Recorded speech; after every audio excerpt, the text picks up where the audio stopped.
नमस्कार दोस्तों जैसा कि आपने भारत में कई प्रकार की पर्व त्योहारों के बारे में सुना हो और उस पर विभिन्न प्रकार की चर्चाएं भी सुनी हो, पर क्या आपको पता है कि भारत का एक ऐसा स्टेट जिसका नाम बिहार है। बिहार में वर्षों में 2 बार मनाए जाने वाला एक ऐसा पर्व जिसका नाम है छठ प्रकृति के सौंदर्य का वर्णन तथा प्रकृति से जुड़े हुए व्यक्तियों की गरिमा छठ को और भी शोभित बनाती है। इस टॉपिक पर हम बाद में बात करेंगे कि छठ जैसे महान पावन पर्व किस प्रकार से साइंटिफिक कारण भी बना हुआ है।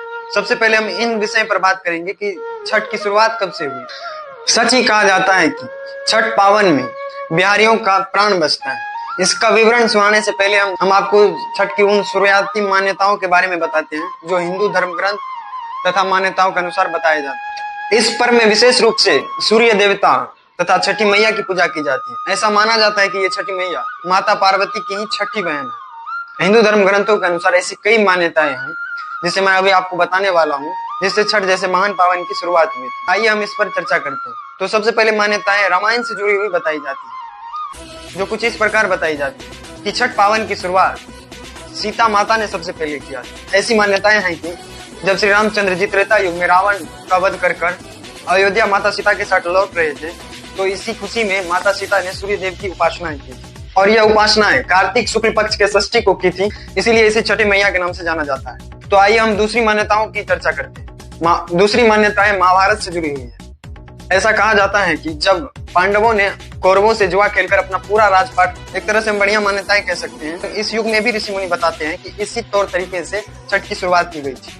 कुछ जो पुराणों से जुड़ा हुआ है, जो कुछ इस प्रकार बताया जाता है कि सतयुग में राजा प्रियव्रत को कोई भी पुत्र नहीं था, तो कोई भी पुत्र न होने के कारण ऋषि कश्यप वो अपने गुरु ऋषि कश्यप के आज्ञा से पुत्रेष्टि यज्ञ करवाता। ऐसा कहा जाता है कि उस यज्ञ के हवन कुंड से अग्निदेव उत्पन्न हुए और अग्निदेव के हाथों में खीर की एक प्याली थी, जिसे अग्निदेव ने राजा प्रियव्रत को सौंपा। राजा प्रियव्रत ने उस प्याली को अपनी पत्नी को दे दिया, जिससे उसकी पत्नी वो खीर खाई। उसकी पत्नी ने उस खीर को प्रसाद के रूप में ग्रहण किया, जिसके बाद राजा प्रियव्रत को पुत्र तो हुआ, पर वो मरा हुआ पुत्र हुआ। यानी कि राजा प्रियव्रत को जो पुत्रेष्टि यज्ञ के पश्चात प्राप्त हुआ था वो मृत, जिससे राजा प्रियव्रत अत्यधिक दुखी हुआ और उन्होंने अपनी आत्महत्या करने की भी कोशिश की। तो ऐसा कहा जाता है कि जब राजा प्रियव्रत अपनी आत्महत्या करने की कोशिश कर रहे थे, तो उसी समय ब्रह्मा जी की मानस पुत्री देवयानी प्रकट हुई और राजा प्रियव्रत को कुछ सलाह दी। देवयानी का एक दूसरा नाम देवसेना भी है। इससे आप लोग संकोच में मत पड़िएगा कि इसे देवयानी या देवसेना के। और जिस समय देवसेना प्रकट हुई, तो उसी समय देवसेना ने राजा प्रियव्रत से कहा कि मेरा नाम षष्ठी भी है। यानी देवयानी देवसेना का एक दूसरा नाम षष्ठी भी था। और उन्होंने राजा को यह सलाह दी कि हे राजन, तुम मेरा पूजा करवा तथा लोगों को मेरी पूजा के प्रति सम्मोहित भी करो, यानी मेरे पूजा के प्रति जोड़ो भी। तो राजा देवव्रत ने देवी षष्ठी की पुत्र एष्टि यानी पुत्र की चाहत में नियमानुसार बताए गए विधि विधान के अनुसार देवी षष्ठी की आराधना अर्थात पूजा किया, जिससे उसने पुनः उसी पुत्र यानी उसी मरे हुए पुत्र को जीवित प्राप्त किया। और ऐसा कहा जाता है कि राजा प्रियव्रत ने समय देवी षष्ठी यानी ब्रह्मा जी की मानस पुत्री की पूजा की थी, तो वह समय कार्तिक शुक्ल के षष्ठी पक्ष का था और शुक्ल षष्ठी समय होने के कारण लोगों ने इसे छठी मैया का नाम दे दिया। अर्थात उस समय के कारण से पूजा को छठी मैया मान्यता यानी वर मिला, यानी उस समय से ही लोग इसे छठी मैया पूजा के रूप में जानने लगे। तो ये थी 4 मान्यताएं जो मैंने आपको अभी बताया। अब मैं आपको इस पर्व को मनाने की विधि तथा यह पर्व किस तौर तरीके से मनाया जाता है उसे बताता हूँ। तो मैं बात करूं कि यह पर्व होता कितने दिनों की है, तो यह पर्व विशेषता 4 दिनों की होती है, पर आशाएं इसके पीछे वर्षों की छुपी होती है। यह पर्व भैया दूज के अगले दिन से ही प्रारंभ हो जाता है, जिसमें पहले दिन सेंधा नमक के साथ साथ घी के साथ बना हुआ अरवा चावल और कद्दू की सब्जी प्रसाद के रूप में खाया जाता है, जिसे बिहारी इसे बड़े प्यार कद्दू भात यानी कदवा भात के नाम से भी जानते हैं। कद्दू भात के अगले दिन से ही व्रती यानी इस पर्व को जो मनाती है पूरे दिन उपवास रखती है और शाम के समय में लगभग सूर्यास्त होने के बाद व्रती यानी जो इस पर्व को करती है, बिहार में इसे सहना कहा जाता है। सहने के बाद यानी पूरे दिन उपवास करने के बाद व्रती जो इस पर्व को करती है, वो शाम को लगभग 6 से 7 बजे के बीच अरवा चावल खीर बनाकर प्रसाद के रूप में कुछ खीर ग्रहण करती है, जिसे खरना कहा जाता है। और बिहार के लोग भी इसे खरना के नाम से ही जानता है। और इस पर्व में साफ सफाई के साथ साथ व्रती पवित्रता के भी अत्यधिक ध्यान रखती है। अब हम आते हैं पर्व के तीसरे दिन, यानी पर्व के तीसरे दिन डूबते हुए सूर्य भगवान को अर्घ दिया जाता है, जो कुछ दूध या पानी में भी दिया जाता है। और व्रती यानी जो इस पर्व को करती है पूरी रात घाट पर रहती है, यानी घाट जिस स्थान पर छठ की पूजा की जाती है उस आकृति देकर उस स्थान को पूरी तरह से पवित्र किया जाता है, उसे ही घाट कहा जाता है, जो मैं आपको इस तस्वीर में दिखा रहा हूँ। पर्व के तीसरे दिन डूबते हुए सूर्य भगवान को अर्घ देने के पश्चात अब आता है पर्व का अंतिम दिन में उगते हुए सूर्य भगवान की पूजा की जाती है। उसे अर्घ में दूध या पानी समर्पित किया जाता है और उगते हुए सूर्य भगवान को अर्घ देने के पश्चात पूजा को समाप्ति की ओर बढ़ाया जाता है।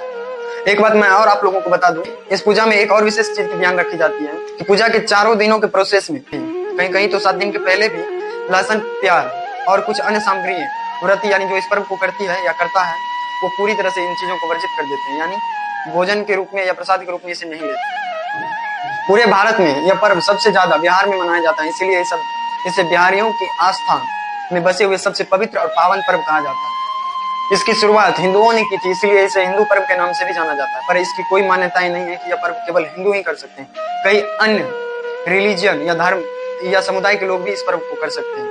कहीं कहीं तो मुस्लिम भी इस पर्व को करते हैं अभी भी। बिहार के साथ साथ झारखंड तथा उत्तर प्रदेश के कुछ जिलों में यह पर्व पूर्ण रूप से और पूर्ण पवित्रता के साथ मनाया जाता है। आजकल तो पूरे इंडिया में यह पर्व फैल चुकी है और हर व्यक्ति इस पर्व को करने के लिए उत्सुक रहते हैं। इवन फॉरेन में भी यानी ब्रिटेन, अमेरिका में भी कई बिहारी या कई इंडिया के लोग इस पर्व को मनाते हैं। अब मैं बताता हूँ, छठ पर्व वैज्ञानिक दृष्टिकोण से भी सजीवों के लिए लाभदायक ही होता है। जैसे कि आपको पता होगा कि ऐसी कई किरणें जो सूर्य से निकलकर सजीवों को क्षतिग्रस्त कर सकती है, जिससे हमारा वायुमंडल यानी एटमॉस्फेयर आने वाली उस सभी विकिरण रेडिएशन को ट्रैप कर लेती है और ट्रैप करके कुछ ही सेकंड बाद वापस मोड़ देती है। और छठ पर्व में सुबह धूप के दौरान घाट पे खड़ा होने के पश्चात शुक्ल पक्ष में विटामिन डी की मात्रा भी अत्यधिक बताई जाती है साइंटिफिक कारणों से। विटामिन डी जो शरीर में त्वचा यानी स्किन के लिए बहुत ज्यादा प्रोटेक्टिव विटामिन माना गया। छठ करने से व्यक्ति के अंदर की इम्यून सिस्टम भी जागृत होती है। धर्म ग्रंथों के अनुसार व्यक्ति के शरीर में 7 प्रकार की चक्र बताई गई है, जिसमें से एक होता है मास्टर ग्लैंड, जिसमें रजोद चक्र पाया जाता है। इसकी कई अन्य सारे नाम भी है, पर मैं इस वीडियो में उन सभी चक्रों का चर्चा नहीं करूंगा। तो ये थी छठ की कुछ अद्भुत और अनसुनी कथाएं और हिंदू धर्म ग्रंथों में ऐसा लिखा गया है, जो धर्म ग्रंथ सदियों से चलता आ रहा है। छठ का विवरण आप लोगों को बताने के बाद मुझे भी हतोत्साहित के साथ पूरी विवरण याद आने लगी। तो अब तक के लिए इतना ही, मिलते हैं अगले वीडियो में किसी नेक्स्ट टॉपिक पर बात करने के लिए। तब तक के लिए आप सबों को छठ पूजा की हार्दिक शुभकामनाएं। जय हिंद।